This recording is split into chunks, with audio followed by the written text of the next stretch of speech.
हाय, good evening student. आज आपण पॉलिटीमधल्या basic concept आणि आपल्या घटनेमध्ये ज्या तरतुदी आहेत त्या आपण कोणत्या देशाकडून स्वीकारलेल्या आहेत हे बघणार आहोत.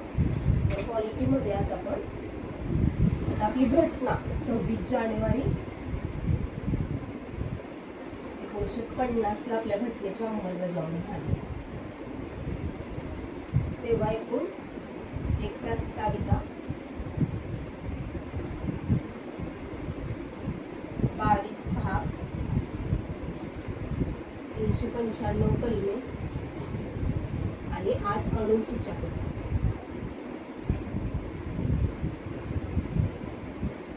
आणि 2019 पासून सध्या म्हटलं तर मग प्रस्ताविका एकच आहे. भाग 22 होते ते 25 झाले. कलमे 395 होते ते आता 461 कलमे झाले. आणि अनुसूच्या 8 होत्या त्या आता 12 अनुसूच्या झाल्या.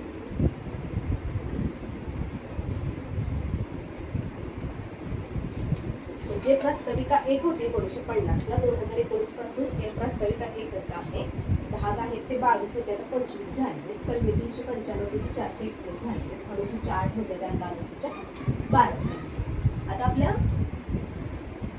घटनेमध्ये म्हटलं तर संघ शासन व्यवस्था केंद्र स्तरावरती आणि राज्य स्तरावरती राज्य शासन व्यवस्था. आता ह्याच्यामध्ये संघ शासन व्यवस्थेमध्ये कार्यकारी मंडळ,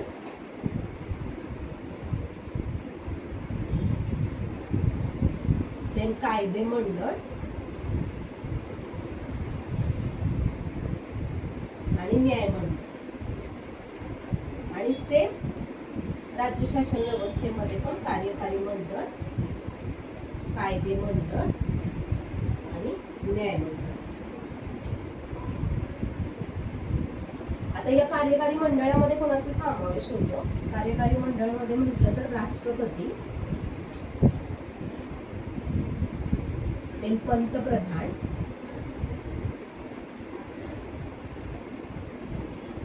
पंतप्रधानांच्या नेतृत्वाखालचं मंत्रिमंडळ आणि महान्यायवाद यांचा समावेश होतो तो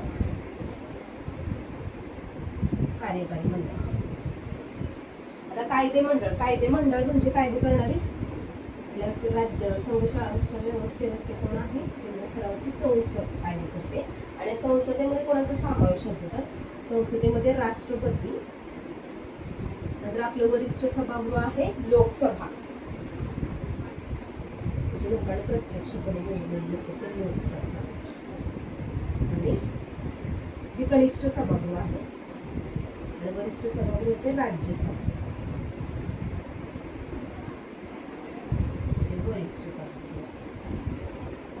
हे राष्ट्रपती, राज्यसभा, लोकसभा येतात ते कायदे मंडळामध्ये येतात. आणि न्याय मंडळामध्ये काय येते?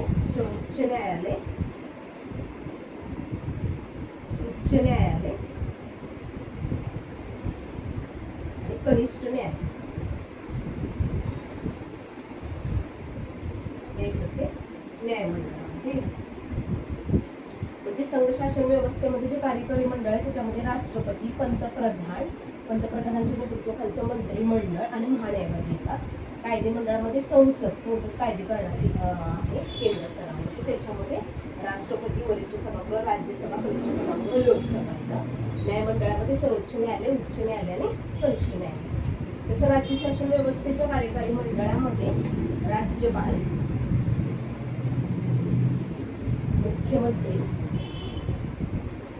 मुख्यमंत्र्यांच्या नेतृत्वाखालील मंत्रिमंडळ आणि केंद्र स्तरावरती जसं आपण महान्यायवादी देत असेल तर महाधिवक्ता राज्य स्तरावर. आणि कायदेकारी मंडळामध्ये तर कायदे करणारी संस्था आहे ती विधानमंडळ आहे राज्य स्तरावरती. आणि या विधानमंडळामध्ये राज्यपाल, वरिष्ठ सभागृह विधान परिषद, कनिष्ठ सभागृह विधानसभा यांचा समावेश होतो. आणि आणि जे न्यायमंडळ आहे त्याच्यामध्ये उच्च न्यायालय आणि कनिष्ठ न्यायालय.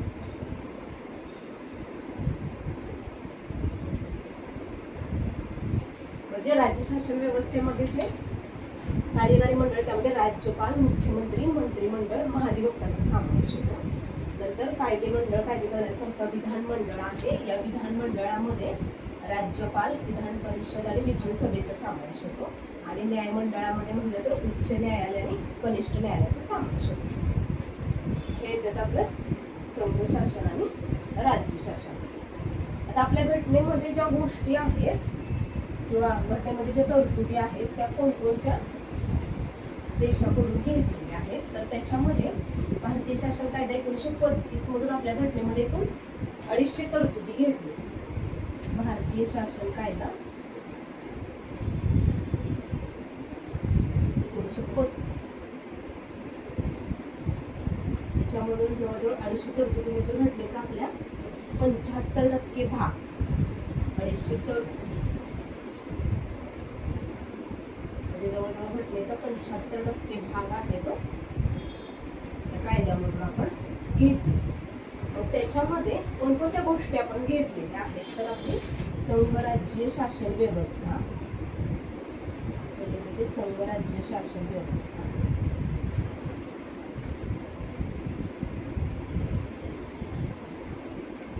सेकंड वन आहे ते प्रशासकीय तपशील,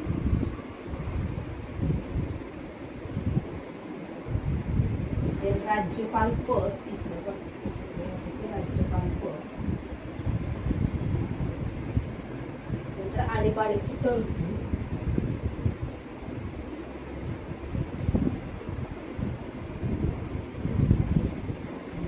लोकसेवा आयोग,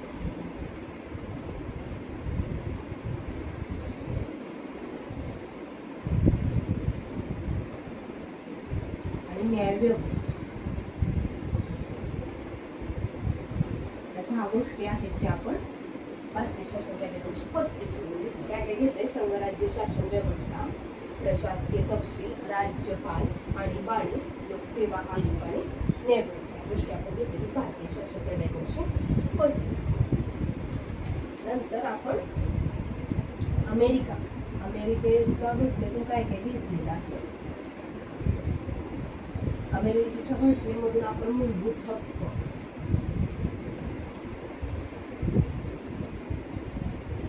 दुसरा आहे ते उपराष्ट्रपती पद,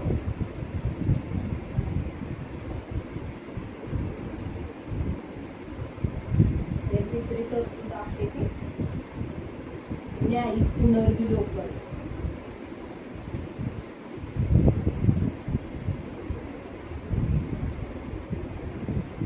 न्यायव्यवस्थेचे स्वातंत्र्य,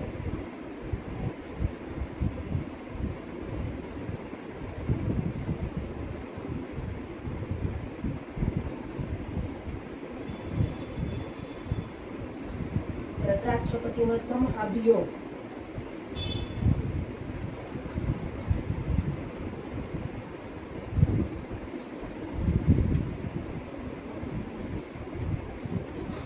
आणि पदच्युती म्हणजे राष्ट्रपतीला पदावरून दूर करण्याचं हे घेतलेलं आहे ते.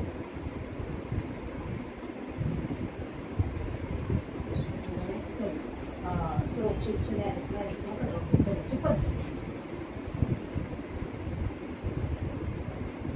उच्च न्यायालयाच्या न्यायाधीशांना पदावरून दूर करण्याची पद्धत.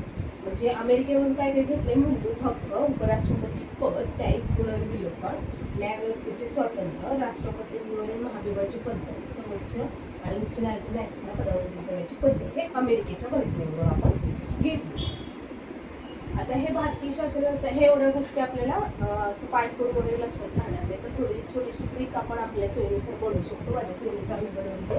भारतीय शासन कायदा 1935 मध्ये भारताच्या संघराज्यातील प्रशासकीय तपशिलानुसार राज्यपालांची न्यायव्यवस्था लोकसाठी होती, मात्र आणीबाणीमुळे ती बिघडली. काय भारताच्या संघराज्यातील प्रशासकीय तपशिलानुसार राज्यपालांची न्यायव्यवस्था लोकसेवेसाठी होती, मात्र आणीबाणीमुळे बिघडली. आता भारताच्या संघराज्यातील म्हणलं तर भारतावरून भारतीय शासन कायदा 1935 वरून संघ राज्यातील म्हणलं तर संघराज्य शासन व्यवस्था, प्रशासकीय तपशिलावरून प्रशासकीय तपशील, त्यानुसार राज्यपालाच्या जबाबदारीमध्ये राज्यपाल येते, न्यायव्यवस्थेवरून न्यायव्यवस्था येते, आणीबाणीवरून आणीबाणीची तरतूद, आणि लोकसेवेसाठी म्हणलं तर लोकसेवा आयोग. म्हणजे भारतीय शासन कायदा 1935 मधून कोणत्या गोष्टी घेतल्या त्याची ट्रिक काय येते तर भारताच्या संघ राज्यातील प्रशासकीय तपशिलानुसार राज्यपालांची न्याय व्यवस्था ही लोकसेवेसाठी होती, मात्र आणीबाणीमुळे ती बिघडली. हे आपण भारतीय शासन कायदा 1935 ट्रिक बघू शकतो.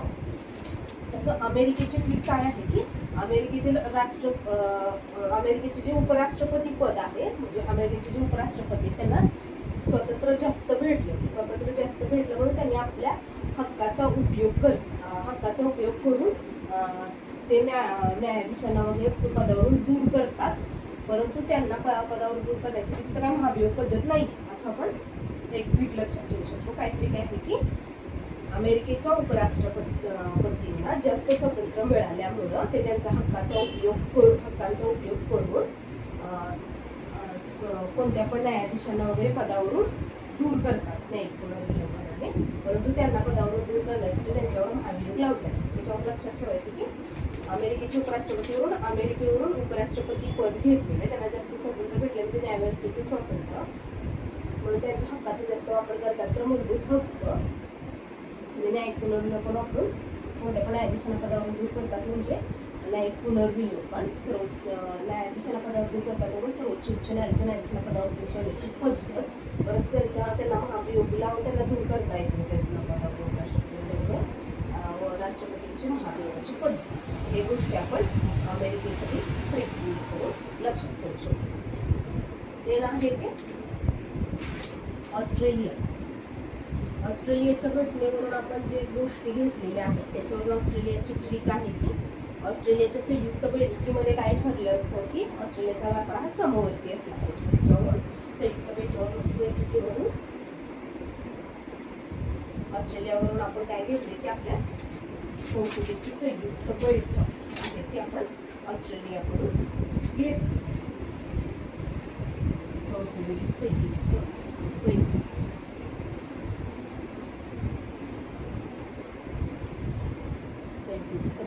संयुक्त बैठकीमध्ये काय ठरलं की व्यापारावरून दुसरे ते व्यापार वाणिज्य स्वातंत्र्य.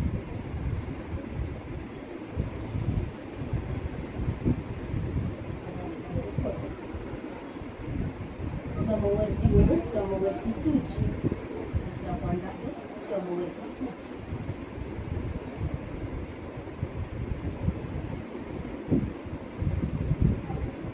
आणि चौथी गोष्ट त्याच्यामध्ये आहे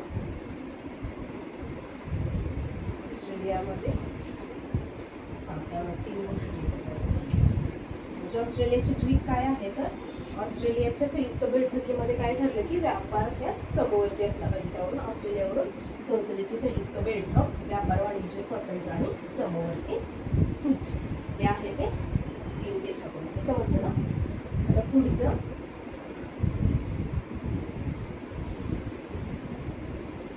रशियाचं आहे ते RRR. लक्षात ठेवायचे. सोव्हिएत रशियामध्ये RRR लक्षात ठेवायचे.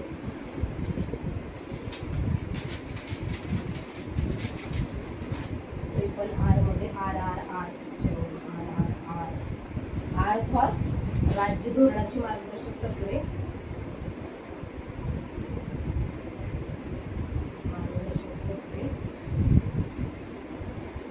दुसरा R आहे ते राष्ट्रपतींची निवडणूक पद्धत,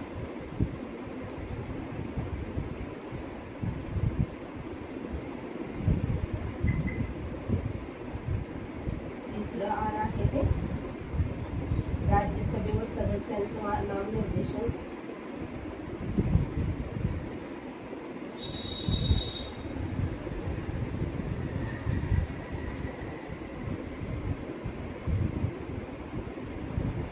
आणि सर्वोच्च न्यायालयाचा सल्लागार अधिकार.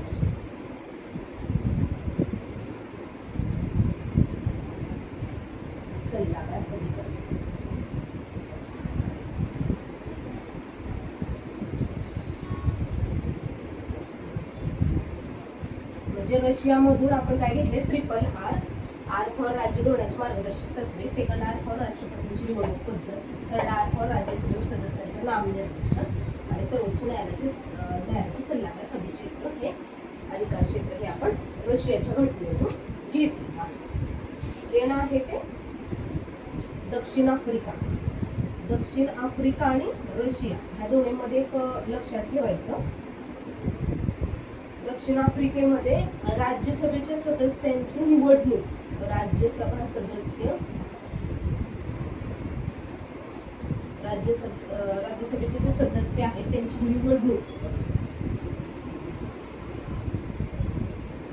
राज्यसभेच्या सदस्यांची निवडणूक म्हटलं की निवडणूक मध्ये क आहे, दक्षिण आफ्रिकामध्ये क. त्याच्यावर लक्षात ठेवायचं की राज्यसभेच्या सदस्यांची निवडणूक जे आहे ते दक्षिण आफ्रिकेकडून घेतलेले आहे आणि राज्यसभा सदस्यांचं नामनिर्देशन मध्ये श वरून रशिया. हे दोन गोष्टी जरा कन्फ्युज होण्यासारखे, त्यांना नीट लक्षात ठेवायचे की राज्यसभेवर सदस्यांचं नामनिर्देशन श आहे, रशियामध्ये श, त्याच्यावरून रशियावरून घेतलेलं आहे. आणि राज्यसभा सदस्यांची निवडणूक क, दक्षिण आफ्रिका क, त्याच्यावर लक्षात ठेवायचं. आणि दुसरं दक्षिण आफ्रिकेकडून घेतलेलं आहे ते घटना दुरुस्ती पद्धत.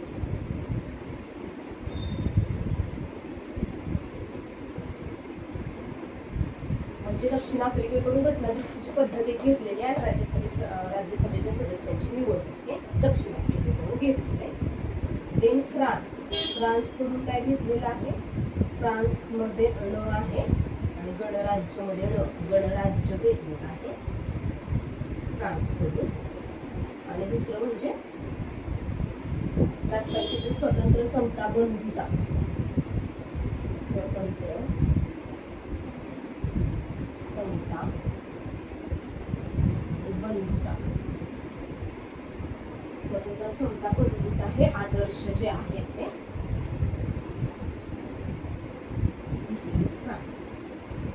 म्हणजे फ्रान्स कडून काय घेतलेले, फ्रान्स कडून गणराज्य आणि स्वतंत्र समता बंधुता हे आदर्श घेतलेले आहेत ते फ्रान्स कडून घेतलेले आहेत. आणि जे सोव्हिएत रशिया हे आयरिश होतं, सॉरी आयरिश कडून घेतलं होतं ट्रिपल आर, आयरिश. आणि रशियाकडून काय घेतलेले,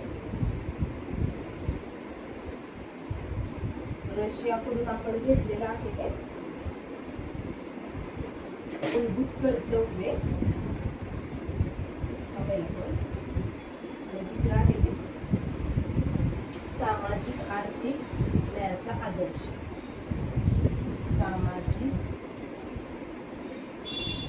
आर्थिक राजकीय न्यायाचा आदर्श हे घेतलेले आहेत ते आपण.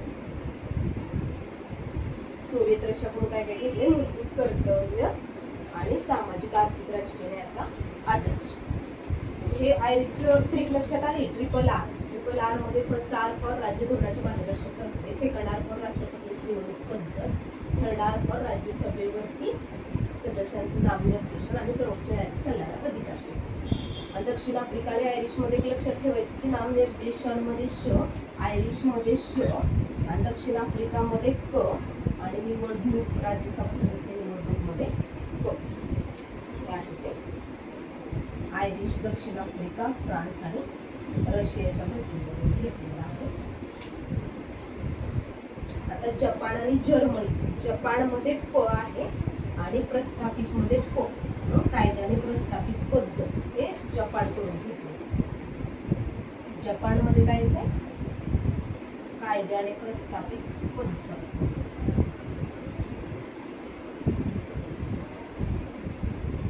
कायद्याने प्रस्थापित पद्धत आहे जपानकडून घेतलेली.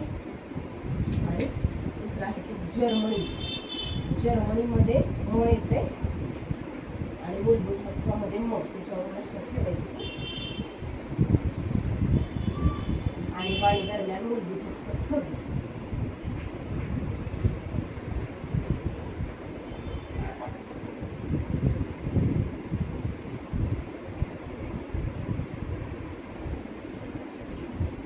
जपान जपानमध्ये पद्धतमध्ये वरून कायद्याने प्रस्थापित पद्धत येते जपानमध्ये, आणि जर्मनीमध्ये येते आणीबाणी दरम्यान मूलभूत हक्क, मग जर्मनी आणीबाणी दरम्यान मूलभूत हक्क स्थगित येते जर्मनीमध्ये. आता मेन आपल्या घटनेचा जो भाग आहे तो ब्रिटन मधून आपण ज्या तरतुदी घेतलेल्या आहेत ब्रिटिशच्या घटनेमधून, त्याच्यामध्ये आपली द्विगृही संसद,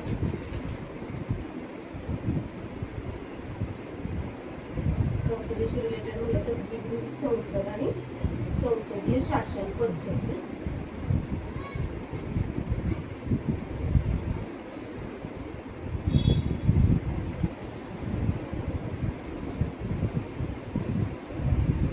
कायद्याशी रिलेटेड कायद्याचं राज्य आणि कायदा करण्याची पद्धत,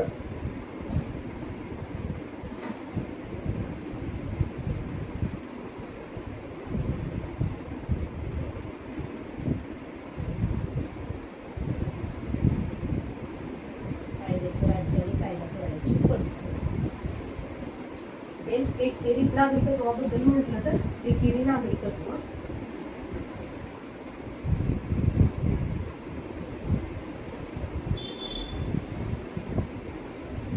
नागरिकत्वाचा विशेष अधिकार.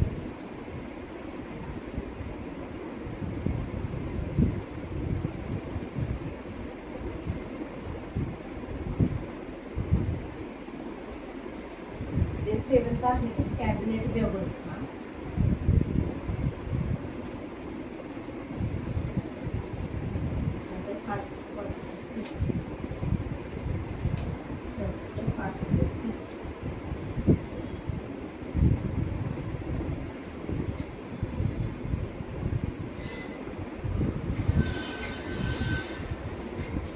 ब्रिटनच्या घटनेवरून संसदेशी रिलेटेड द्विगृही संसद, संसदीय शासन पद्धती, कायदेशी रिलेटेड कायद्याचे राज्य, कायदा करण्याची पद्धत, नागरिकत्वाशी रिलेटेड एकेरी नागरिकत्व, नागरिकत्वाचा विशेष अधिकार, कॅबिनेट व्यवस्था आणि फर्स्ट पासपोर्ट सिस्टीम या गोष्टी आहेत आपण ब्रिटनच्या घटनेवरून घेतलेले. जपानमध्ये पद्धतवरून पद्धतमध्ये त्याच्यावर कायद्याने प्रस्थापित पद्धत जपानमधून घेतलेली आहे. जर्मनीमध्ये म येते आणि मूलभूत हक्कामध्ये म आणि दरम्यान मूलभूत हक्क स्थगित हे आहे ते आपण जर्मनीकडून घेतले. अशा पद्धतीनं आपल्या भारताच्या घटनेचे वेगवेगळे स्रोत म्हणजे आपल्या भारताच्या घटनेमध्ये या तरतुदी या देशांकडून घेतलेल्या आहेत.